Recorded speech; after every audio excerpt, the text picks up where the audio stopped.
یہ ذوی الارحام میں شمار کیا جائے گا۔ پوتی کی بیٹی بھی اگر ہے تو وہ بھی ذوی الارحام میں شمار ہوگی، اس لیے کہ پوتی کی بیٹی یہاں پر مؤنث کے واسطے سے ہوئی ہے۔ اس کے بعد اصول میں آپ دیکھیں گے، اصول میں باپ، ماں، دادا، دادی یہ سب تو اصحاب الفرائض میں سے ہیں، نانی بھی اصحاب الفرائض میں سے ہیں، حالانکہ نانی ماں کے واسطے سے مؤنث کے واسطے سے ہے، مگر اس مستثنیٰ ہے، یہاں پر اس کو ذوی الارحام سے نکال کر اصحاب الفرائض میں رکھ دیا گیا ہے۔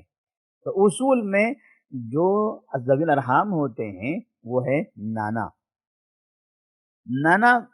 نانا اور میت کے درمیان واسطہ کس کا ہوتا ہے؟ مؤنث کا۔ نانا ہے ماں کے باپ، تو درمیان میں مؤنث کا واسطہ ہے، تو نانا ذوی الارحام میں ہے اور نانی اصحاب الفرائض میں ہیں، دونوں کو الگ الگ جگہ کر دیا گیا۔ تو نانی کو عام طور پر ملتا ہے اور نانا کو اس وقت ملے گا جو اصحاب الفرائض نہ ہوں۔ حواشی میں کون کون ہیں ذوی الارحام؟ تو حواشی میں بہنوں کی اولاد مطلب بھانجے، بھانجیاں۔ تو بھانجا، میت اور بھانجا، اس کے درمیان واسطہ کس کا ہے؟ بہن کا ہے۔ میت اور بھانجی دونوں کے درمیان واسطہ بہن کا ہے، بہن کیا ہے؟ مؤنث ہے، لہذا وہ حواشی میں آ گئے۔ اب یہاں پر بھائی کی جو بیٹیاں ہیں، بھتیجی، ہم نے ابھی بتایا تھا آپ کو، بھتیجی اور پھوپھی یہ دونوں ذوی الارحام میں نہیں ہوتی ہیں، کیونکہ ذوی الارحام میں مؤنث کا واسطہ ہونا ہوتا ہے، لیکن بھتیجی میں مؤنث کا واسطہ نہیں ہے۔ بھتیجی کون ہے؟ بھائی کی بیٹی، تو بھائی تو مؤنث نہیں ہے، تو اس کو اصحاب الفرائض میں ہونا چاہیے تھا، لیکن نہیں، وہ یہاں پر ذوی الارحام میں ہیں۔ اور پھوپھی بھائی باپ کی بہن ہوتی ہے، اس کو بھی ذوی الارحام میں اصحاب الفرائض میں ہونا چاہیے تھا، لیکن وہاں نہیں ہے، وہ بھی ذوی الارحام میں ہیں۔ اسی طرح سے ماموں اور خالہ، ماموں ذوی الارحام میں ہے، ماموں ماں کی بہن، ماں کا بھائی، اور خالہ ماں کی بہن، تو یہ ذوی الارحام کے رشتہ دار ہیں۔ اب ان کے درمیان جو تقسیم کا طریقہ ہے، وہ تقسیم کا یہ طریقہ آپ دیکھ لیجئے، ہم نے یہاں پر چارٹ بنایا ہوا ہے، حساب لکھ کر رکھا ہے۔ جیسے ایک شخص کا انتقال ہوا، وارثین میں صرف ذوی الارحام ہیں۔ ذوی الارحام کون کون ہے؟ ذوی الارحام میں سے نانا ہے، یعنی میت کا نانا زندہ ہے، میت کا ایک نواسا ہے، اور میت کی ایک بھتیجی ہے۔ تو نانا یہ ذوی الارحام میں آتے ہیں اس لیے کہ ماں کا واسطہ ہے، نواسا ذوی الارحام میں ہے اس لیے کہ نواسے میں بیٹی کا واسطہ آتا ہے، اور بھتیجی بھائی کا واسطہ آتا ہے مذکر کا، لیکن مستثنیٰ کا جو قاعدہ ہم نے بتایا تھا اس میں سے ہے یہ، لہذا یہ بھی ذوی الارحام میں ہیں۔ ان کا حساب ہم جب کرتے ہیں، ان کے حساب میں طریقہ تنزیل کا طریقہ استعمال ہوتا ہے۔ تنزیل کا طریقہ تنزیل کیا ہے؟ وہ تو آپ جب بھی ان کا حساب کریں گے تب ان کو عربی میں اس طرح سے لکھیں گے۔ نانا کون ہے؟ نانا ہے ابو الام، ابو الام یعنی ماں کے باپ۔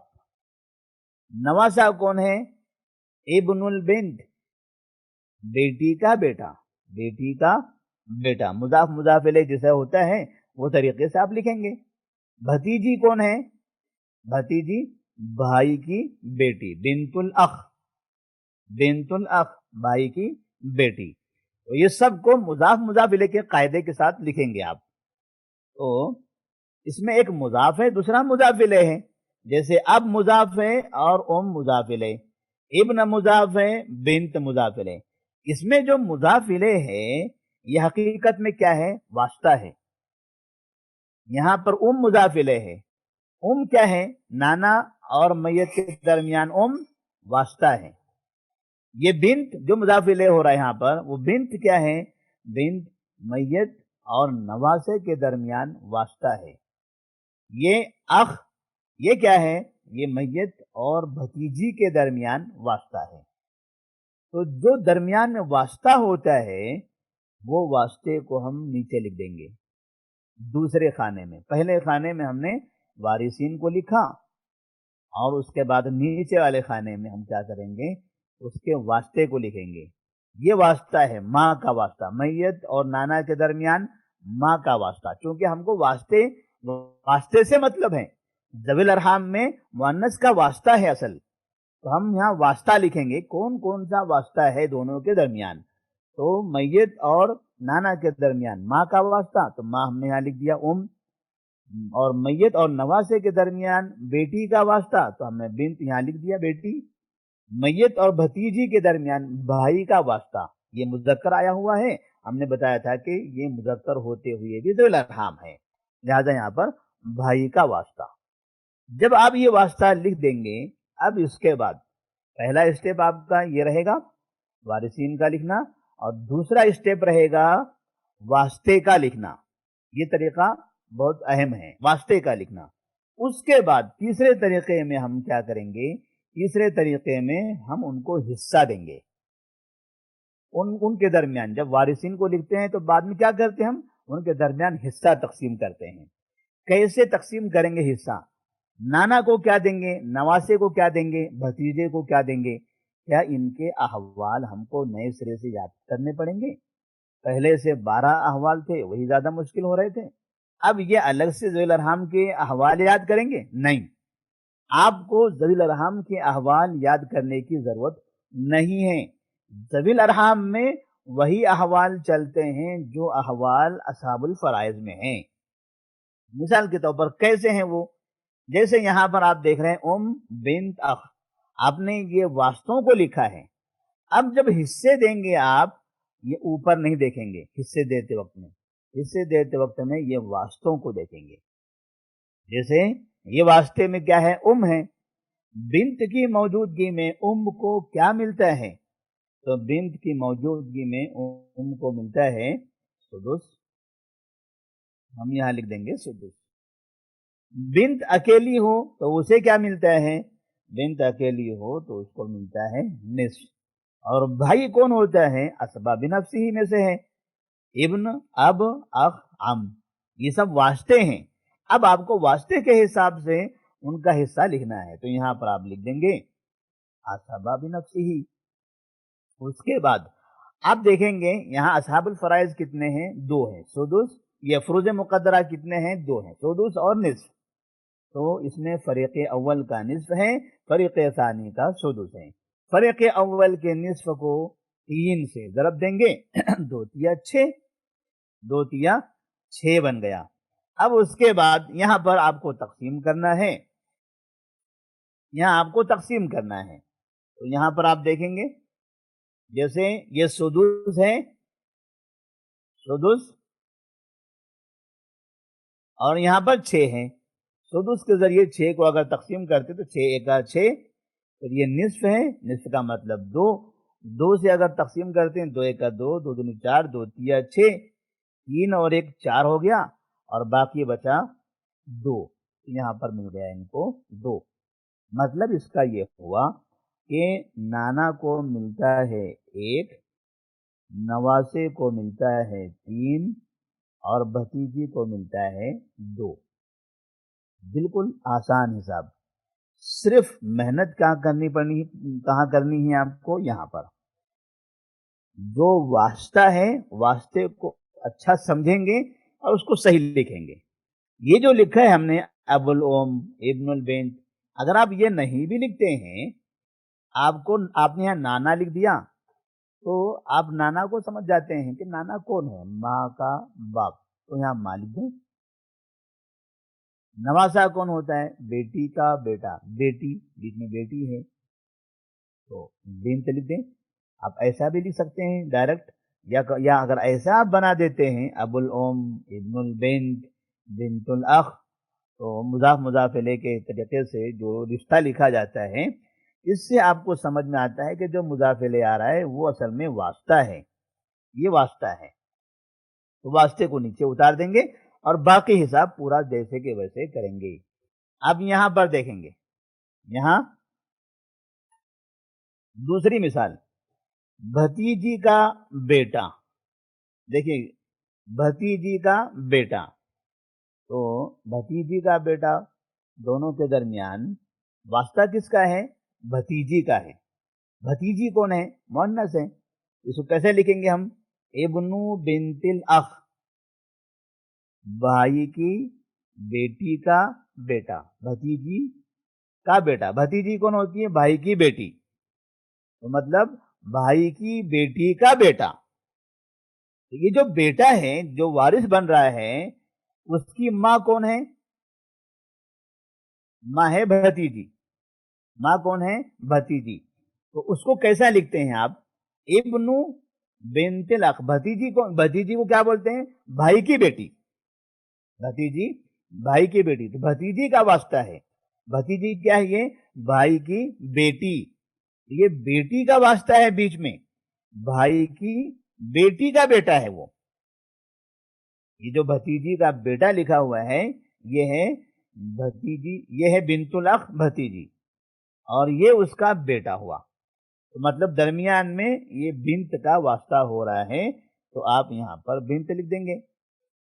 اب لکھا ہے بھتیجی کی بیٹی، بھتیجی کی بیٹی، بنت بنت الاخ، بنت بنت الاخ، بھائی کی بیٹی کی بیٹی، بھائی کی بیٹی کی بیٹی. تو وارث کون ہے اصل میں؟ یہ ہے وارث. یہاں پر اس کو ہم ریڈ کر دیتے ہیں. یہ وارث ہو رہے ہیں. واسطہ کس کا آ رہا ہے؟ یہ بنت کا. اس لیے کہ یہ بنت کس کی بیٹی ہے؟ یہ بنت کی بیٹی ہے. یہ ابن کس کا بیٹا ہے؟ یہ بنت کا. تو آپ دیکھ رہے ہیں یہاں پر بھی بنت کا واسطہ ہے اور یہاں بھی بنت کا واسطہ ہے. تو آپ یہاں بھی واسطے کو لکھ دیں گے بنت. اب ہمارے پاس ہم نے پڑھا تھا کہ جب بنت ایک ہو تو نصف، ایک سے زیادہ ہو تو ثلثین. لہذا یہاں پر ہم ثلثین دے دیں گے دونوں بنت کے حساب سے. تو جب ثلثین اگر حصہ آیا، سہام آیا ہوا ہے، تو ایسی صورت میں مخرج کیا بنے گا؟ فروض مقدرہ میں سے ایک ہی ہے تو اس کے ہم نام عدد سے مخرج بناتے ہیں. تو مخرج بنے گا 3. مخرج بنا 3. ثلثین کا مخرج ہوتا ہے 3. 3 میں سے ثلثین دینا ہے، یعنی 2 مرتبہ 1/3 1/3. تو ہم اس کو کہیں گے 3 ایکا 3 جمع 3 ایکا 3. ثلثین یعنی 2 مرتبہ تہائی. تو 3 ایکا 3 3 ایکا 3 دیں گے تو کتنا ہوتا ہے؟ 2 ہو جاتا ہے. یہ تو 2 مخرج ہے 3، سہام ہے 2. یہاں مخرج بڑھ گیا اور سہام کم ہو گیا. جب مخرج بڑھ جائے سہام کم ہو جائے تو ایسی صورت میں ہمارے پاس جو قاعدہ ہے وہ قاعدہ ہوتا ہے رد کا.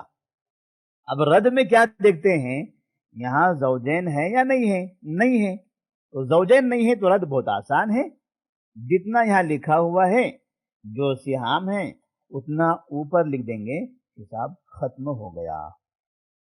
یہ ہے ذوی الارحام کے حساب کرنے کا طریقہ. تو ذوی الارحام کے درمیان میت کے مال کی تقسیم کے طریقے کے بعد ابھی ہم ایک نیا حساب پڑھیں گے، تخارج.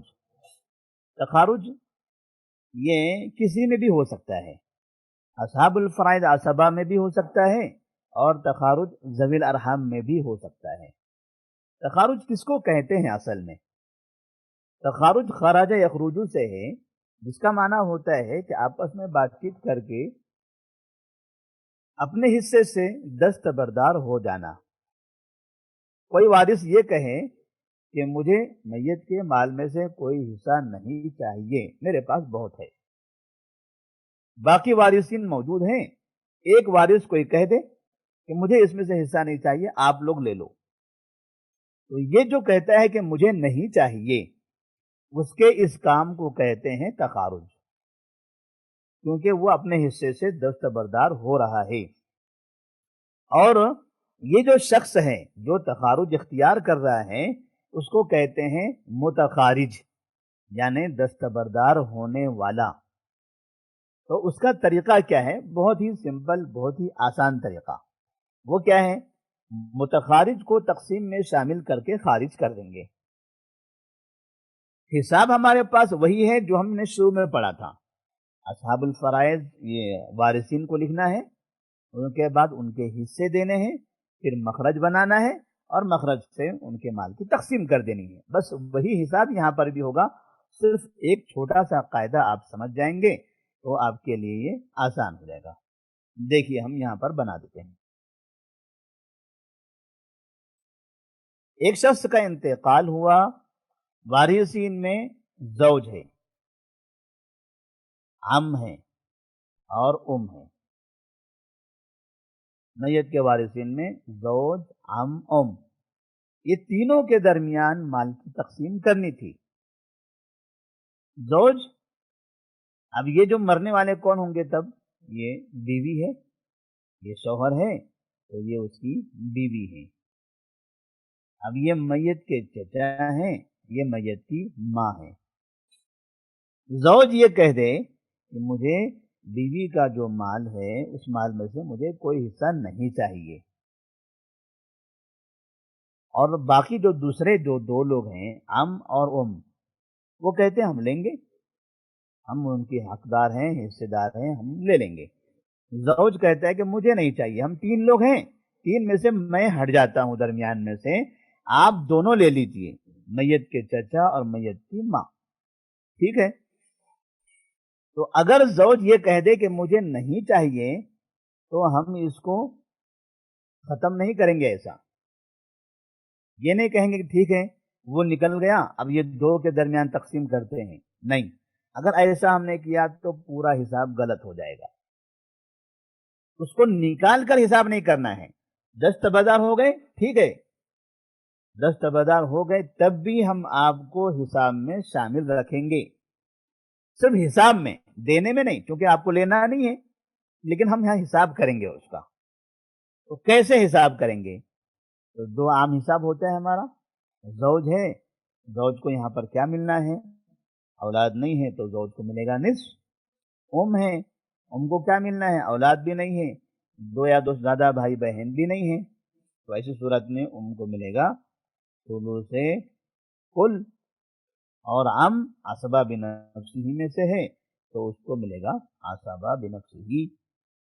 اب ہم دیکھ رہے ہیں یہاں پر ثلث اور نصف یہ دو ہیں فروض مقدرہ. اب اس میں سے فریق اول سے ہے نصف، تو نصف کو ہم 3 سے ضرب دیں گے، 2 یا 6، تو اس کے بعد تقسیم کر دیں گے. نصف کا مطلب 2، 2 یا 6، اور یہاں پر 3 دونی 6، اور یہ 2 اور 3، 2 اور 3 5 ہو گئے، اور بچ گیا کتنا؟ 1. یہ حساب ہوا.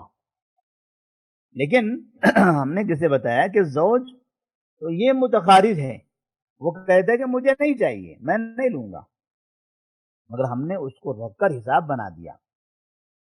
حساب اس کو رکھ کر بنانا ہی ضروری ہے، تبھی جا کے باقی لوگوں کو ان کا صحیح حق ملے گا. تو اب ہم دیکھیں گے ان کو تو نہیں چاہیے، تو ان کا حصہ 3 ہے، اور باقی لوگوں کا حصہ کتنا ہے؟ باقی لوگوں کا 3 ہے. تو ہم کیا کریں گے؟ باقی جو لوگ ہیں ان لوگوں کا سہام اس کو جوڑ دیں گے. ان کا سہام کتنا ہے؟ 2 اور 1 3. تو ہم یہاں پر لکھ دیں گے تخارج 3، تخارج 3، ایسا ہم نے لکھ دیا. تخارج 3 کے بعد اب مسئلہ ہمارا یہ ہوا کہ پہلے ہم نے مال کو 6 حصوں میں تقسیم کیا تھا، اب اسی مال کو جیسے ہم نے رد میں کیا تھا، اول میں کیا تھا، ایسے ہی تخارج اب ہم پورے مال کو صرف 3 حصوں میں تقسیم کریں گے، جن میں سے 2 حصہ ان کو ملے گا، 1 حصہ عام کو ملے گا. تو پہلے سے تقسیم کیا ہوا ہے نیچے، تو ان کو 2، ان کو 1، 3. اوپر کتنا ہے؟ 3. یہ کہاں چلا گیا؟ ابھی ختم ہو گیا وہ، اب یہ کل عدم ہو گیا، اس کا کوئی اعتبار ہی نہیں ہے، کیونکہ ہم نے صرف یہ تینوں کے یہ جو عام ہے ام ہے ان کے سہام کے حساب سے تخارج بنایا ہے. تو تخارج بنانے کا مطلب یہ ہوا کہ اب پورے مال کو ہم صرف 3 حصوں میں تقسیم کریں گے. یہ طریقہ ہے. دوسرا طریقہ یہاں پر دیکھیے، ہم نے یہاں پر پیسوں کی شکل میں لکھا ہے. جیسے یہاں پر ابن ہے اور زوج ہے، اب ہے. ابن زوج اب. ابن کہتا ہے کہ مجھے نہیں چاہیے، ہم کہیں گے ٹھیک ہے، تو ابن کا حصہ ہم وہاں لکھیں گے. زوج کا بھی حصہ زوج کو دینا ہے، تو ابن کی موجودگی میں زوج کو ملتا ہے ربع، اب کو ملتا ہے سدس، اور ابن ہوتا ہے عصبہ. یہ طریقے سے مال تقسیم ہوتا ہے ابن کو رکھ کر. اس کے بعد ربع اور سدس کو جب ہم دیکھیں گے تو ربع کے حساب سے ہم کو مخرج بنانا پڑے گا. 4 1 4 4 2 8 4 3 12، ان سے ضرب دیں گے 12 مخرج بن گیا. اب اسی 12 سے تقسیم کریں گے، 4 3 12 اور یہ 6 دونی 12، 3 اور 2 5، بچا کتنا 12 میں سے 5 10 اور 2 7، بچ گیا 7. اب ہم کو کیا کرنا ہے، سادہ اور سیدھا حساب. جو لوگ حصے دار موجود ہیں جو نکلنا نہیں چاہتے ہیں، ان کا جو سہام ہے ان کے سہام کو جوڑیں گے. کتنا ہے 3 اور 2 5، اوپر ہم لکھ دیں گے تخارج 5. ختم ہو گیا حساب. پہلے پورا مال تقسیم ہو رہا تھا 12 حصوں میں، اب پورا مال تقسیم ہوگا صرف اور صرف 5 حصوں میں. تو آپ سوال یہ کر سکتے ہیں کہ یہ جو پہلے نکل چکے ہیں ان کو حساب میں شامل کر کے فائدہ کیا ہوا؟ جب ویسے نکالنا ہی تھا پہلے بھی تو پھر ان کا حساب کیوں کیا؟ ہم نے پہلے ہی نکال دیتے، ہم اس کو شروع سے ہی نہیں رکھتے تو شروع سے نہ رکھنے میں فائدہ ہو جاتا کہ کم سے کم حساب خالی 2 ہی لوگوں میں تک کرنا پڑتا.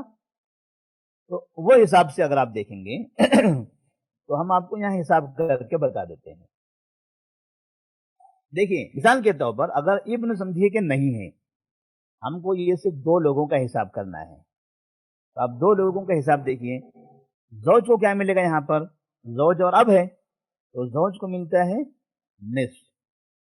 اب کو کیا ملتا ہے؟ اب عصبہ ہو جائے گا، اب ہو جائے گا یہاں پر عصبہ. اب اس کے بعد نصف ہے اور عصبہ ہے، مخرج کتنا ہوگا؟ مخرج ہوگا 2، مخرج ہوگا یہاں پر 2. 2 میں سے نصف ہے، نصف کو کتنا ملے گا؟ آدھا، یعنی 2 1 کا 2. ان کو کتنا ملا؟ 1. دیکھیے دونوں حساب میں کیسے فرق ہے.